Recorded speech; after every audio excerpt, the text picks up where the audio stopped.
Good afternoon. This is going to be the hardest lecture I do and the most disturbing, and it's often been the most controversial.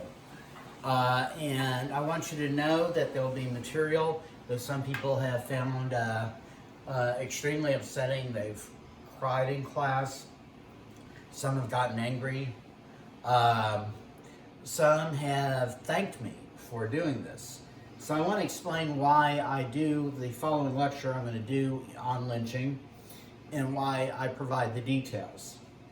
One of the things I learned when I was involved in the effort to take down Confederate war memorials in Dallas-Fort Worth is the persistence, the determination on the part of many to essentially ignore the past, to erase the past if it's unpleasant.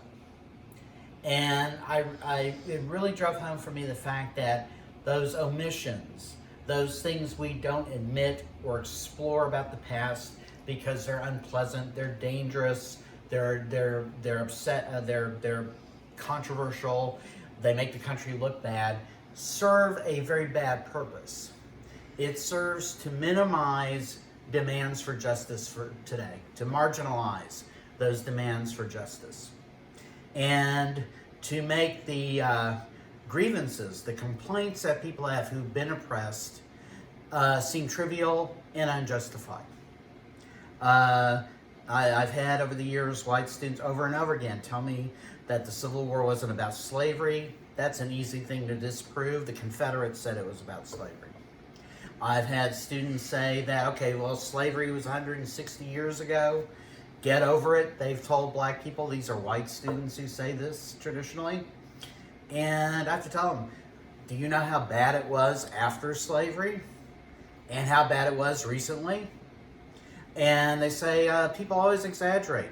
And I think it's the lack of detail that allows those lies to take place. So when African Americans talk about the income inequality, or when they react very emotionally to the spectacle of black men, women, and even children being shot to death on cell phone cameras, and the white society not caring when it's carried out by police and every single questionable shooting being justified, white people don't seem to comprehend the history that lies behind that.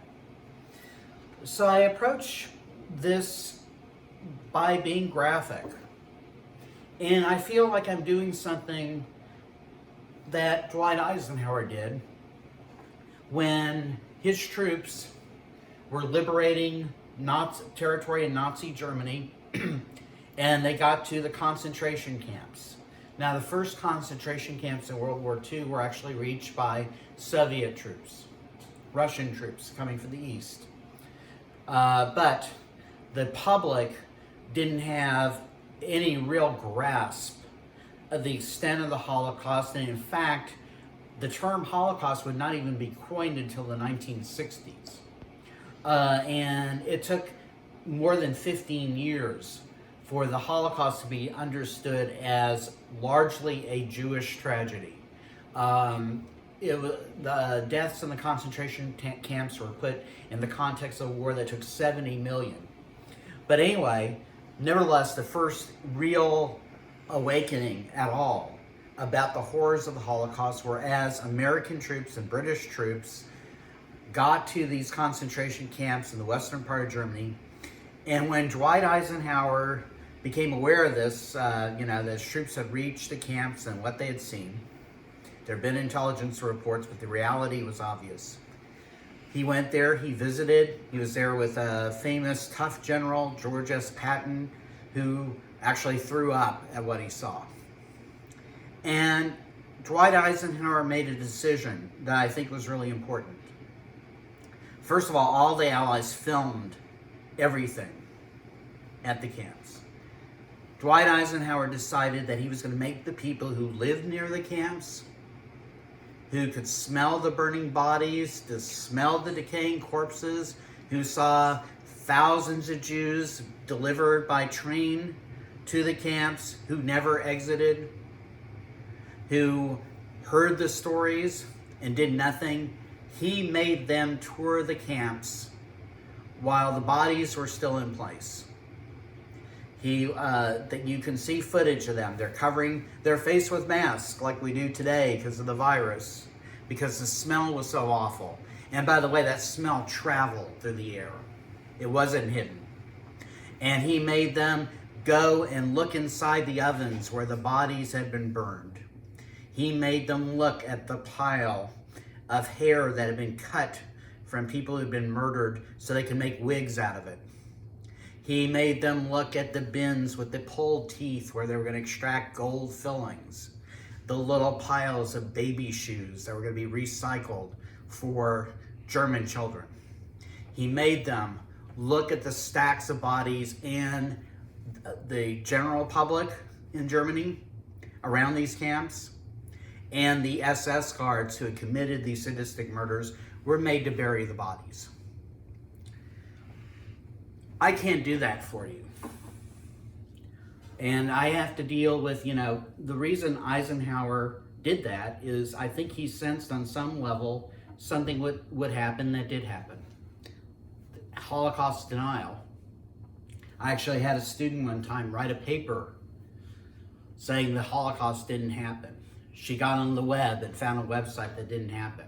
I think Eisenhower instinctively knew, in spite of the fact that the Germans were proud of what they were doing, that they kept meticulous records, despite the fact there were thousands and thousands and thousands of eyewitnesses to the crimes, German and Jewish and Slavic, etc., Russian, and so on.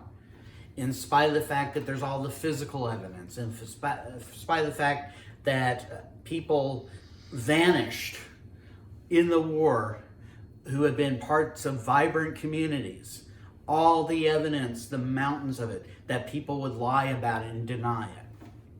And I think this has happened in America. We don't deny that slavery happens, but we deny the horrors of it. And I have found that an astounding number of my students aren't aware of a crime that became so common that in the 1890s, it occurred on average every other day. And that's the crime of lynching. I can't take you through a time machine to watch a lynching.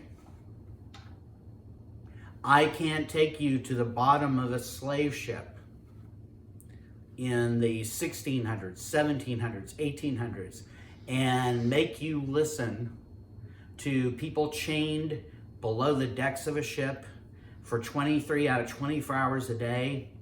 Sometimes they're chained to someone who dies early in that day. And you have children who've been ripped from their parents, everyone they love, screaming because they don't know where their parents are. They don't know where they're going. They're terrified. I can't give you that experience. But I can tell you in detail what lynching was. And why does it matter? I'll tell you why it matters. Because first of all, this wasn't that long ago.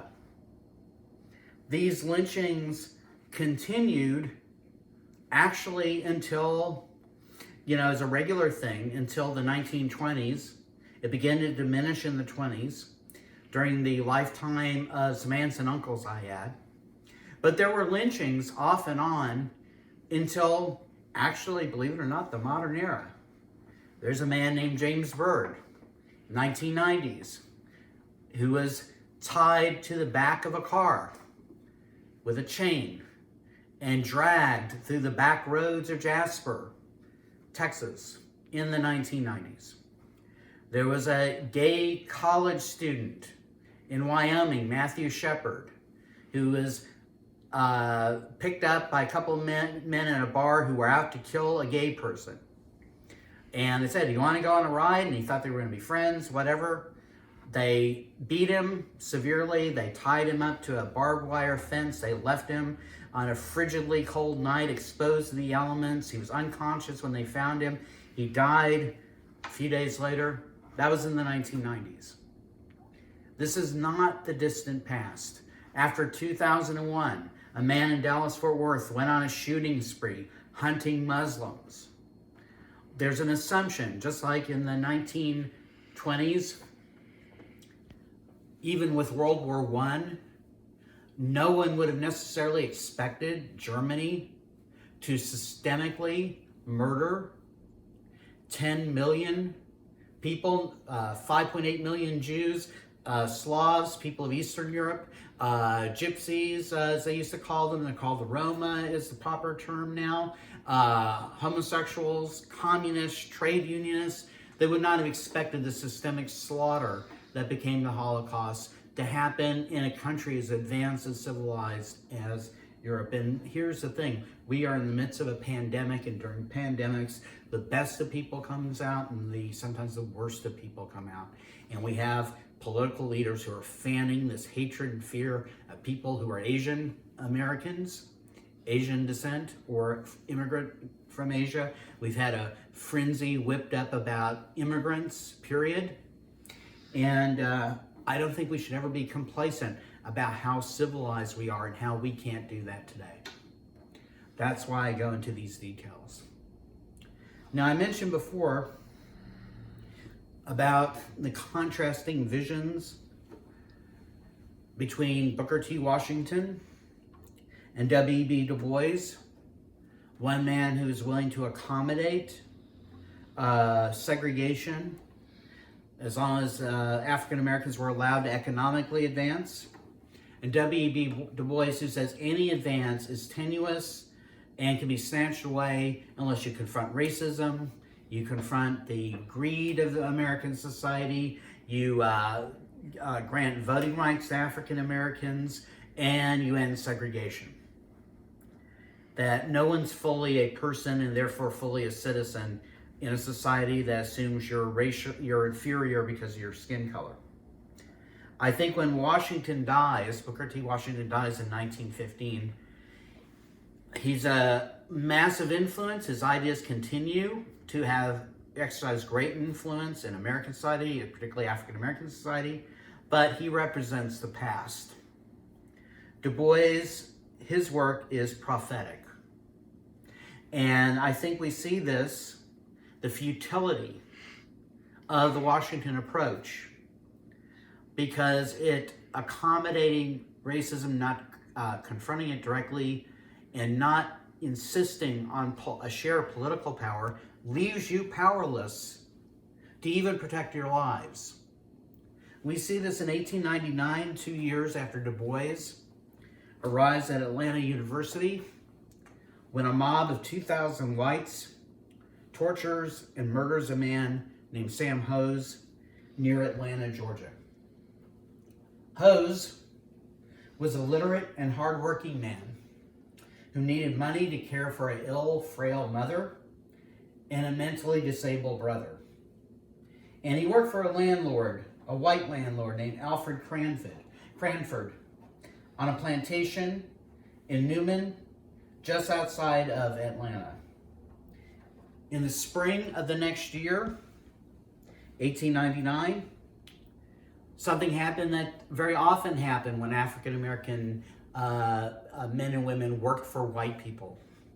He had been promised a wage, Hose had been promised a wage. Cranford was going to cheat him on it. And they began to argue. And white men didn't care for black men who asserted themselves or challenged them. And so during the course of this argument, April 22nd, 1899, Cranford pulls a gun, points it at Hose, and Hose sees the axe. And I guess you've heard of fight or flight syndrome. When you're facing the barrel of a gun, you don't have a lot of time to think about what you're doing. Hose had been chopping wood with an axe, and he senses his life's in danger. He swings the axe in self-defense, and he accidentally kills his employer. He knows what's going to happen, or he fears what's going to happen. It's almost a complete certainty. He flees to his mother's cabin nearby.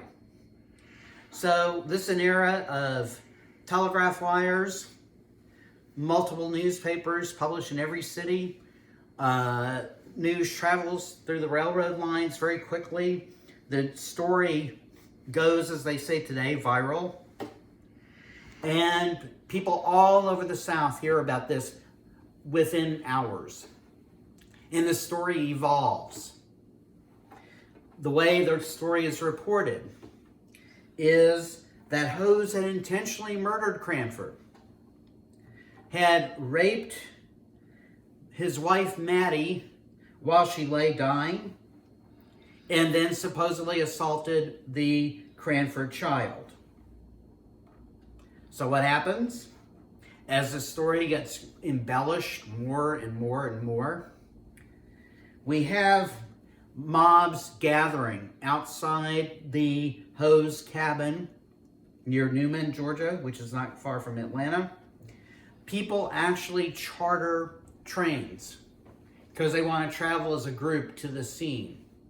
Just like people might charter a bus to go to a sporting event or a concert.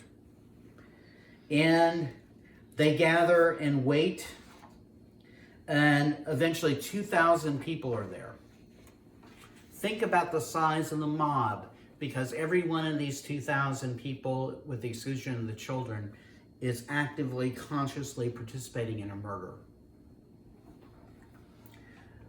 Finally, the mob decides it's time to act.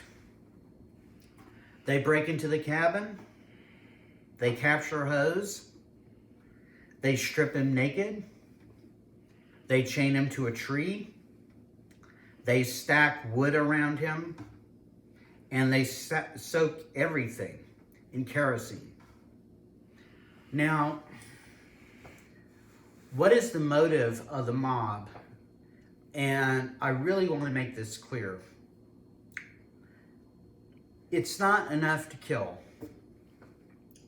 because they want to send a message to every black man, woman, and child. And I would argue every white person who might dissent from this evil. And one way to drive the message home, the one of absolute, undeniable white power that is enforced at the point of lethality.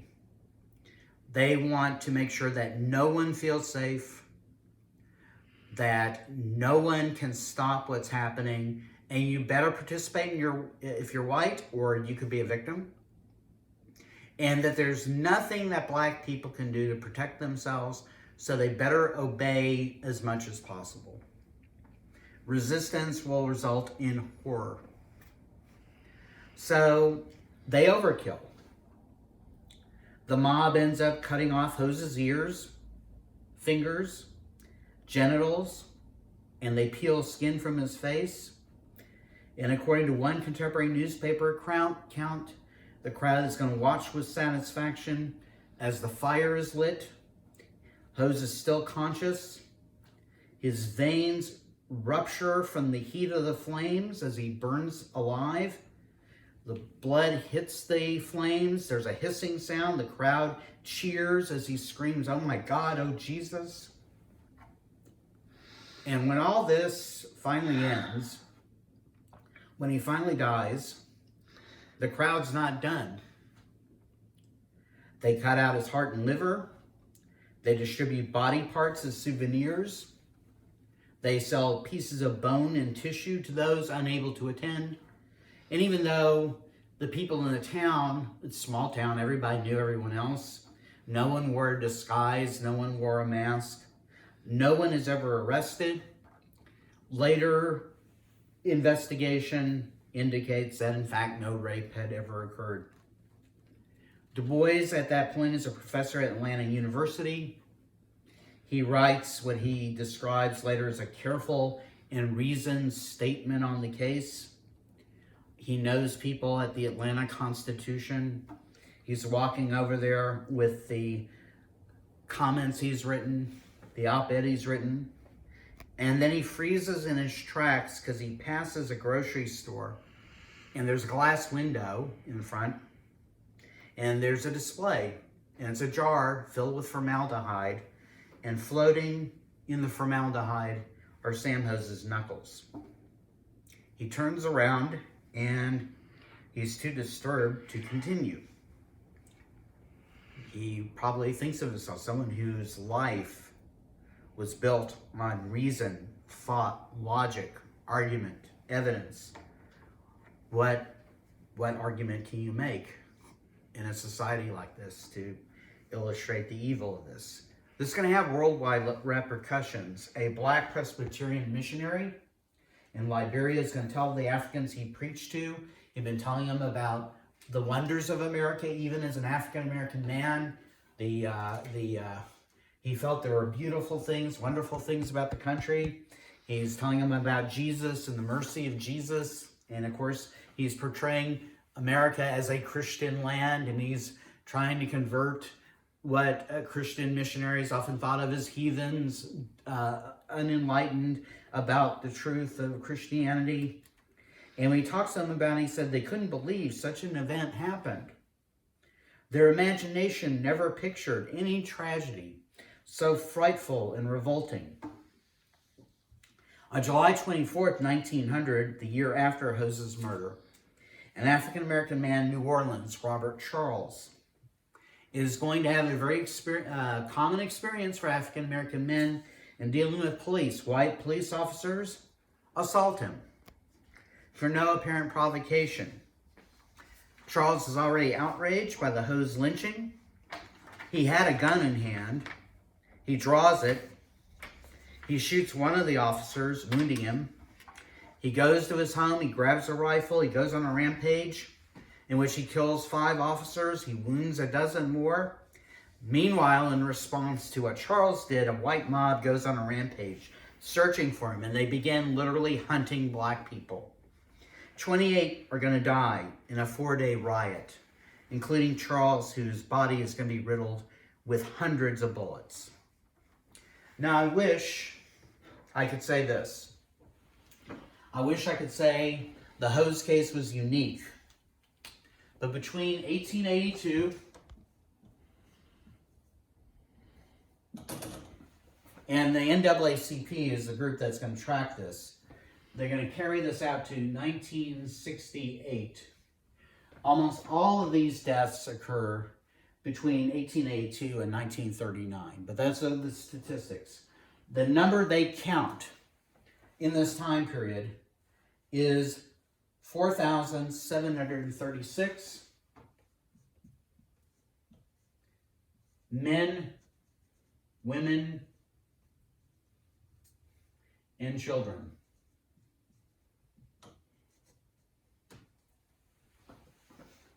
$4,736. Of those victims, 3,446.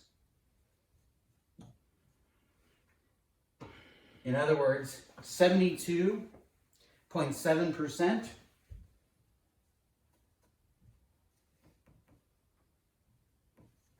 are African American. Those are the known numbers. As I said, you have years in the 1890s where it happens every other day on average. Now, I want to tell a story about this. I've been doing this lecture since 2001, fall of 2001. And my first year of doing this lecture, I was a graduate student at the University of Texas, and we had those giant classes in the auditoriums, 300 or so students. And I had an army of teaching assistants who, 5 for each class I taught that was that size. And the auditorium was generally full and overwhelmingly white. And about 80% of the students at that time at UT Austin, even though it's a public university, were from well-off communities. There were 5 top zip codes, and included in that zip code, those top 5 zip codes were Highland Park, Cypress, Fairbanks in the Houston area. Really well-off students, very white. Very often in these 300 student classes, I might have 3, 4 African Americans, a very tiny number of Latinos. It was a pale audience and a well-off audience. And one of the things that I'll always remember about that experience is when I taught this lecture and I gave these numbers, One of the students raised his hands, wearing a fraternity shirt, and he said, "So Dr. Phillips, you just said that 72.7% of the victims were black." And I said, "Yes, that's what I said." So he said, in other words, 27.3% of the lynching victims weren't black. I said, "Yeah." He said, "So it's obviously not about race." And I heard that. I paused and I said, "Well, historically, 12 to 15% of the population's African American. They're almost 73% of the victims. Yes, it is about race, but think a minute about who isn't black in those numbers. Because black does not mean white. Not black doesn't mean white. There are a lot of people who aren't black. A large number of the non-black victims were Chinese immigrants in California. They got lynched. Italian immigrants who, as I said before in previous lectures, like for instance, after the police superintendent in New Orleans was murdered by people who were accused of being in the mafia, they weren't considered white folks.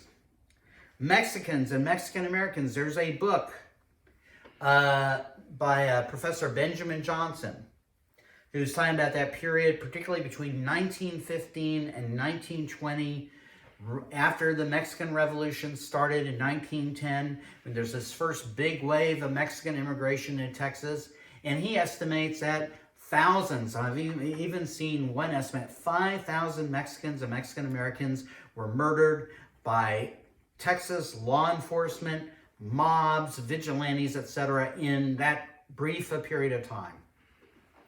It was a purge.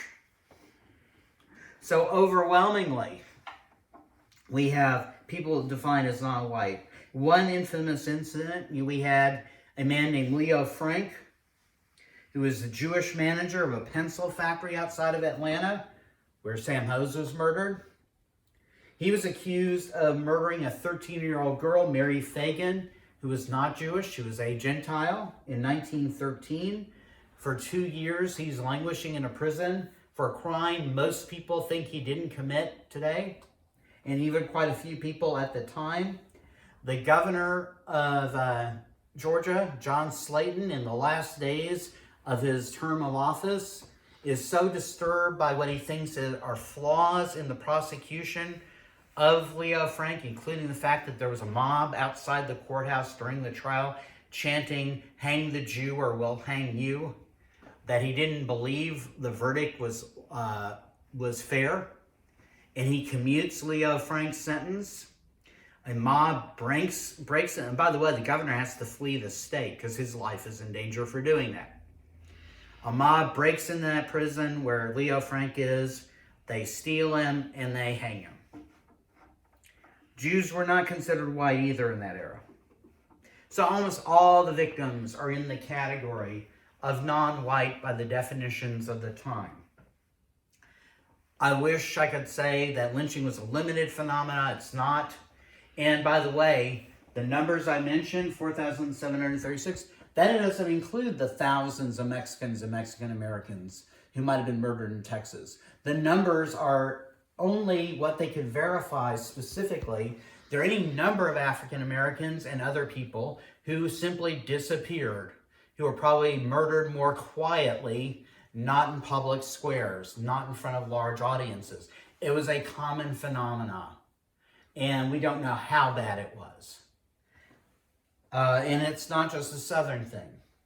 Lynchings happened in 44 of the 50 states that were in the Union by 1960. About 79% of the lynchings took place in states that had been part of the Confederacy. 3 former Confederate states rank at the top for numbers of lynchings. Mississippi with 581 known cases. That's number 1. Number 2 is Georgia with 531. And when I mention this, I want you to bear in mind that this state was not one of the most populated in the Union. In many places, it was thinly populated. Texas was number 3 with 493 documented cases. Although, as I said, with the killings of Mexicans and Mexican Americans in that period, it was probably far, far higher. Texas has always been an extraordinarily violent state, in spite of the fact that the state itself murders people regularly through the death penalty. It has failed to control violence. Some lynchings aren't included in the statistics, as I said, because the victims are killed in remote areas. Now, there is a rationale made for these deeds, and I have to address this. White Southerners will often say that lynchings happen supposedly because black men have some tendency, in their biology, in their mental makeup, to want to rape white women. And white racists will tell the story that white women are far more desirable than black women. These black male beasts, as they would put it, just want something they're not allowed to have. They can't control their lust. And that's why supposedly these rapes are happening, and that's why the lynching is happening. Now, there's several things wrong with that story. And I have to be careful about this because, as we've discovered in the Me Too movement era, that women have been ignored. We always knew that, but I think the Me Too movement really showed the absurd degree to which men are in denial about sexual violence the way whites are about racial violence in the United States. But it's more complicated when we talk about interracial rape and when we talk about lynching as a phenomenon. So first of all, again, that's the excuse white men give for the lynchings happening. Rape rarely happens between racial groups. And it's almost always occurs within racial groups. So white men, when they rape white women. Latinos, when they rape Latinas. Black men, when they rape black women. And part of it is this. Crimes usually happen within communities. Criminals don't like to travel long distances to go to commit their acts. And we live in a highly segregated society to this day. And it certainly was by legislation in many places in that era. Secondly, I have to say this, an allegation of rape is not proof of rape. We should take these accusations seriously, but we can't just declare someone guilty because of this. And it's especially true in this era. So, to give you an example, 1930s, there are going to be a group of 7 African-American youth, some of whom are children, in Alabama, who are going to become famous as the Scottsboro Boys. They are traveling by train without paying for tickets. They jump on a train car. And in the car with them are 2 white women. And I will mention this because it's relevant to the story. Both of them are prostitutes. So they travel, they stop, and they are seen by white people as they get off the train. And these 2 white women are seen. I want you to think about the precarious position of white women in this era who are sex workers. They're already demeaned, and prostitutes are vulnerable to all kinds of violence, rape, murder, beatings, etc. And it looks like they were having sex with some very young black men. They're already near the bottom of the social scale.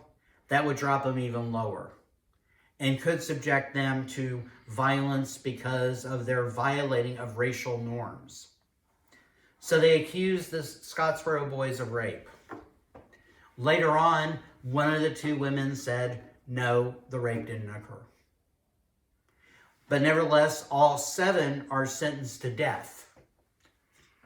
And these are children.